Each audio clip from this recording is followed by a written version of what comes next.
Você já parou para pensar que talvez você não seja exatamente quem você pensa que você é? A psicanálise ela apresenta uma ideia profunda e ao mesmo tempo desconcertante. A identidade humana não nasce pronta dentro de nós. Ela se constrói ao longo da vida, no encontro com o outro, os grandes e pequenos outros. Neste episódio de uma série que nós estamos começando hoje, vamos explorar um dos fundamentos mais importantes da teoria psicanalítica. A forma como a nossa identidade se transforma de acordo com as relações que vivemos. Desde a infância, quando o olhar dos nossos pais começam a funcionar, ao nosso ver, como um espelho psicológico. Passando pela adolescência, quando nós buscamos pertencimento, quando nós buscamos grupos, e até a vida adulta, quando muitas vezes percebemos que parte das nossas escolhas foram influenciadas por expectativas externas. A psicanálise ela nos mostra que o nosso eu mais interno e mais profundo, não surge isoladamente. Ele nasce do diálogo constante com o mundo e com as pessoas que atravessam a nossa história. A psicanálise nos mostra que o eu, ele não surge, ele não nasce isolado, não surge isoladamente. Ele nasce sim do diálogo constante com o mundo e com as pessoas que atravessam a nossa história. Neste vídeo, você vai entender por que é que a identidade humana não nasce pronta. Como é que o olhar do outro influencia naquilo que acreditamos ser? De que forma as nossas relações moldam a nossa percepção de nós mesmos? E por que a pergunta quem sou eu pode nos perseguir por uma vida inteira? Este episódio nos propõe uma reflexão profunda sobre quem somos e como nos tornamos quem somos. Talvez você descubra aqui que não saber exatamente quem é faz parte de um processo de se tornar quem você pode chegar a ser. Nesta série, psicanálise que ninguém tem coragem de te explicar, nós vamos falar sobre tudo isso e muito mais. Eu sou Kelly Damasceno, psicanalista, e esta é uma conversa que com certeza vai te transformar, vai te dar poder para você saber que todo dia você pode mudar. Roda a vinheta.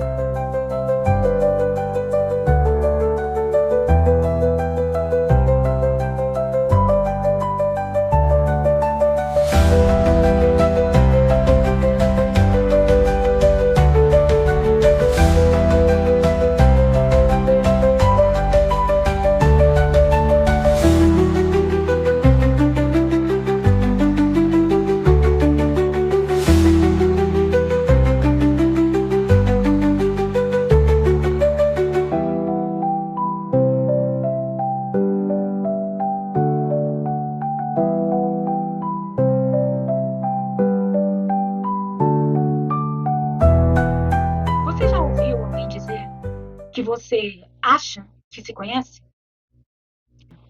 Essa é uma frase dura de ouvir, principalmente se você já passou dos 20, já chegou aos 30 ou mais. E algumas vezes, um pouco mais. Na verdade, você não sabe quem você é. E existe um motivo para isso. A identidade, ela não nasce pronta com você. Por isso, muitas vezes nós ouvimos dizer que não existe uma receita de bolo, que nós não chegamos com um almanaque para explicar o nosso funcionamento. A nossa identidade, a nossa personalidade, ela vai se construindo de acordo com as nossas vivências, com as pessoas que nós encontramos, de acordo com os conhecimentos que nós vamos adquirindo ao longo do tempo. E isso tem muito, muito mais a ver com o outro do que com a gente mesmo.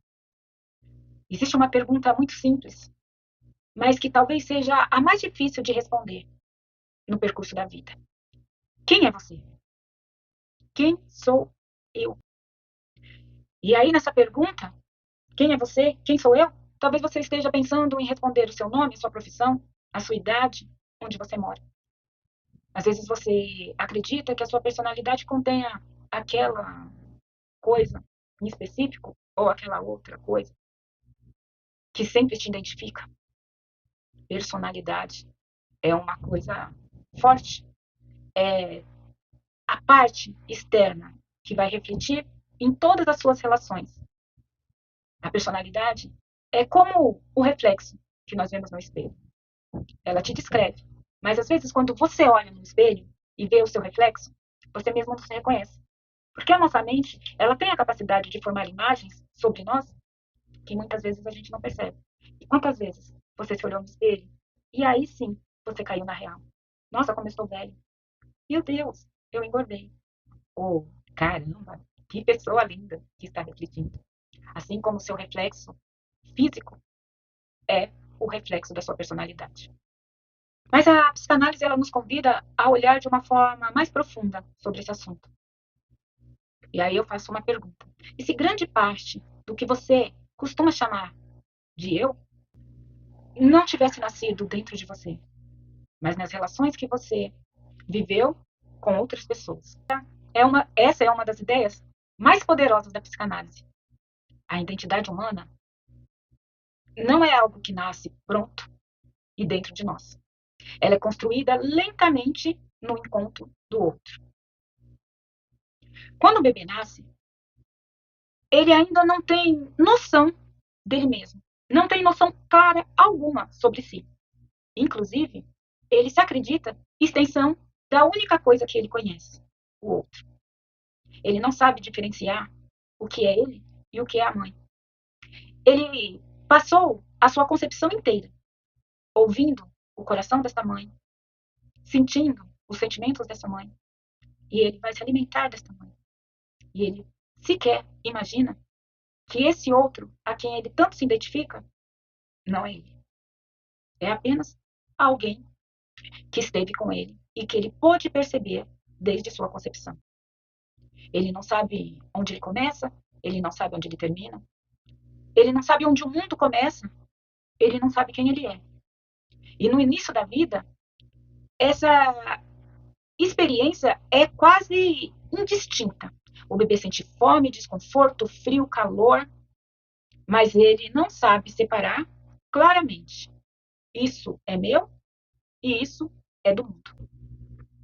Aos poucos, através das relações com as pessoas que cuidam dele, principalmente com quem ele exerce a função de cuidador primário, que geralmente é o pai, é a mãe, ele começa a organizar essa experiência.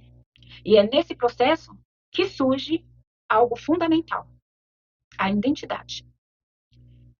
Mas nessa identidade, ela ainda não nasce isolada. Ela nasce com um diálogo constante com o outro. É mais ou menos nessa fase que a criança consegue olhar o seu reflexo no espelho e acreditar que é um outro. E você vê que maravilha que é a mente.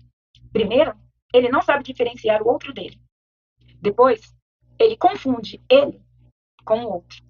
E é assim que a mente vai trabalhando e fazendo a sua resolução para acreditar neste ser individual algo que só ele tem. É como imprimir uma performance, pois desde sempre ou ele é todo mundo ou ele é nós. O outro aí, no começo, ele serve como um reflexo no espelho, para que ele possa se identificar e conhecer as suas capacidades. E com o tempo, o reflexo do espelho passa a discriminar algo mais importante, menos invasivo e mais individual. A psicanálise nos propõe algo muito interessante com toda essa informação. É que nós aprendemos quem somos olhando para as reações do outro, das outras pessoas diante de nós. É como se o outro funcionasse como um espelho psicológico. Quando uma criança recebe cuidado, atenção, reconhecimento, limites, ela começa a construir uma imagem interna de si mesma. Mas essa imagem não é neutra. Ela é profundamente influenciada por aquilo com que ela se comunica.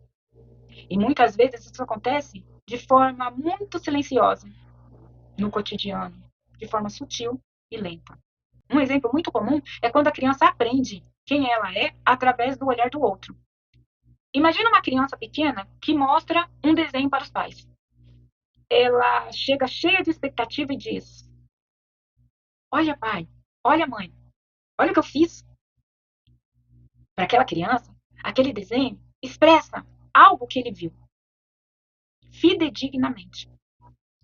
Se os pais olharem e responderem: Que bonito, filho! Nossa, você se esforçou! Parabéns, ficou lindo! Algo muito importante acontece nesse momento. A criança, ela recebe aquele elogio como uma afirmação. E ela começa a formar a ideia dentro dela que ela pode. É como se reforçasse, se a, se, a, se, a, se a sua expressão reforçasse nele que ele é capaz. Agora imagina uma situação, a mesma situação, com uma reação contrária. A criança chega feliz e mostra: Olha, mãe, o desenho que eu fiz. E ela olha feio e diz: Que é isso? Que quer dizer esse desenho? E ele, sei lá, diz: É uma árvore? É a mamãe? É o cachorro? E a mãe responde: Menino, que feio, aí só tem um rabisco. Aprende a desenhar. Nesse momento, nesse momento também nasce uma identidade nesta criança. E ele vai pensar, com certeza, talvez eu não seja bom nisso mesmo. Essas pequenas interações, ela pode mudar a sua personalidade. De uma pessoa cheia de confiança para alguém que nunca vai acreditar que é capaz ou que é possível ela se tornar capaz. Acontece que essas pequenas interações, aparentemente, são simples e banais, acontecem todo dia. Às vezes você está tão cansado para olhar aquele rabisco. Olha o que eu escrevi para você. E é só um rabisco. E aí você pode dizer, leia para a mamãe. E ele vai dizer, nossa mãe, aqui está escrito eu te amo. Ou você pode dizer, aí não está escrito nada, deixa eu te ensinar como se escreve. O que você escreveu aí? Não está escrito nada. E você vai, com essa atitude, positiva ou negativa, você vai construir um tijolinho, um tijolo invisível.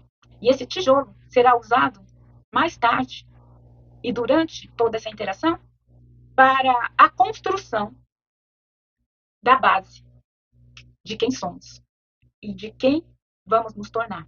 É a partir desta base que mais tarde nós vamos construir a nossa personalidade sob a nossa psique. Mas não acaba por aí na infância. A infância é uma parte muito importante, onde tudo aquilo que você captar como trauma ou captar como incentivo vai ficar ali gravado no seu subconsciente e você vai agir ou reagir de acordo com as sensações que vão advir no futuro. Então, aquela pessoa, aquela criança que teve o desenho encarado como uma obra de arte, mais tarde, sempre que ela tiver que mostrar alguma coisa para alguém, algo novo, ela vai ter coragem. Com a percepção interna, mesmo que não passe isso pela cabeça dela, mas internamente ela absorve da seguinte forma: Nossa, eu fiz, então ficou bom.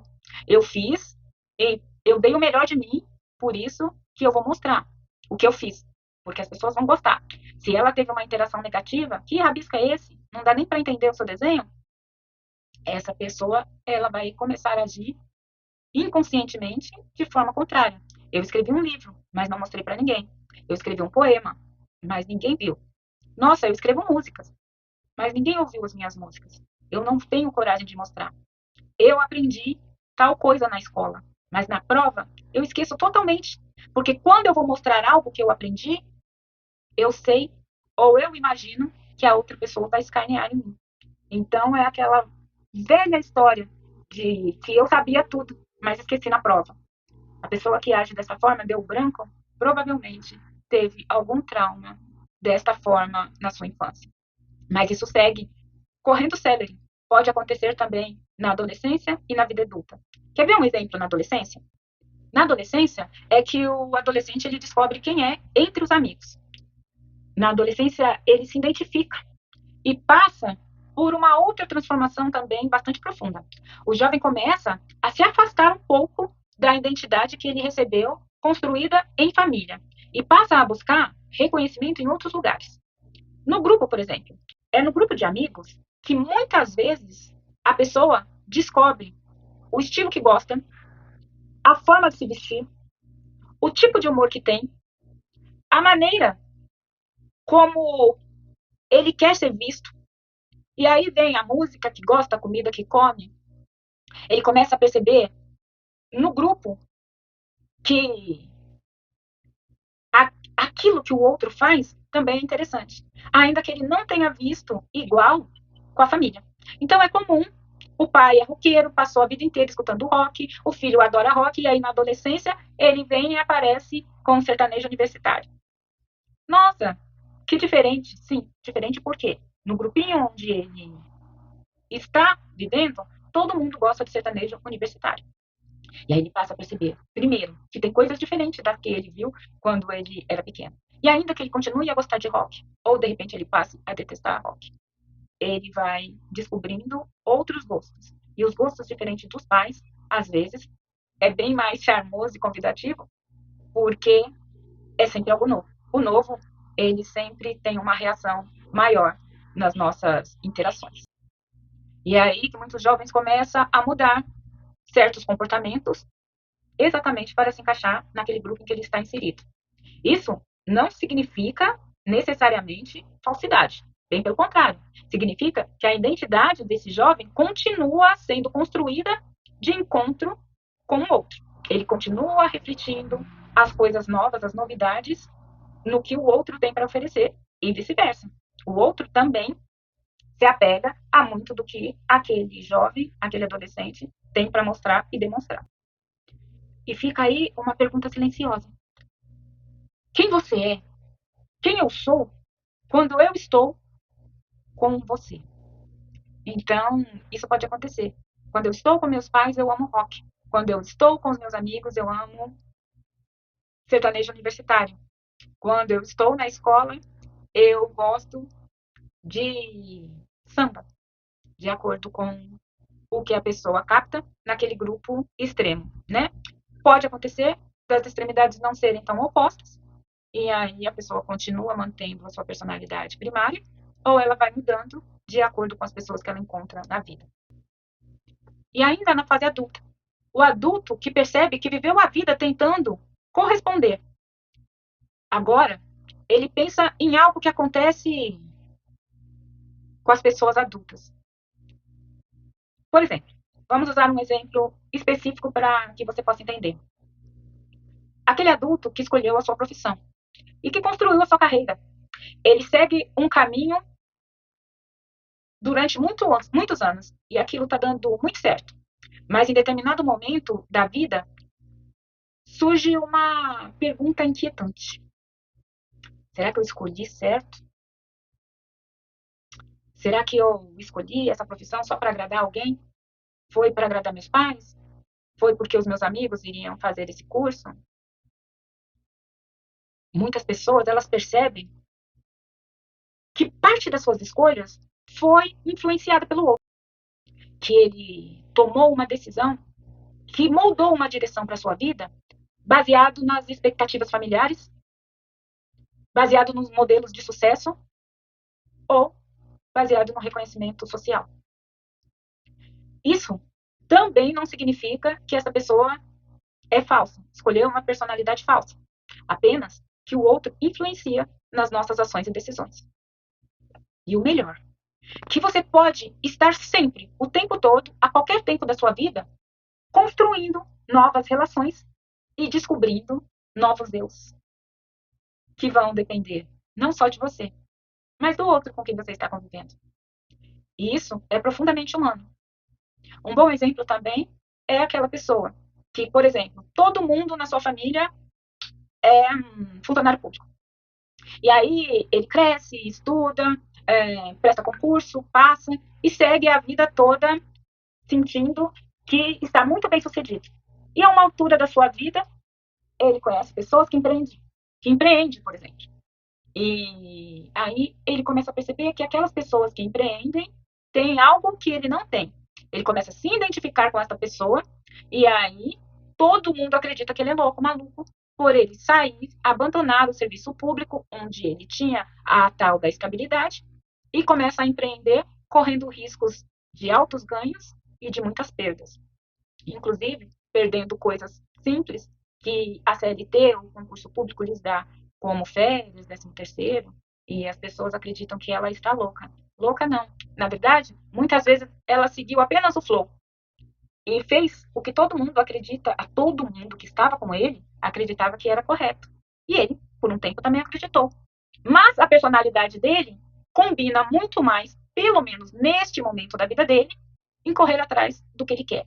Aquilo de entrar todo dia no mesmo lugar, com as mesmas pessoas, passar o mesmo tempo ali, acaba lhe fazendo mal, porque a sua personalidade talvez seja um pouco mais ativa, né? E ele percebe, convivendo com alguém que está fazendo o que talvez ele sempre quis fazer, mas ele nunca pensou no assunto, porque as pessoas que estavam convivendo com ele não pensavam assim.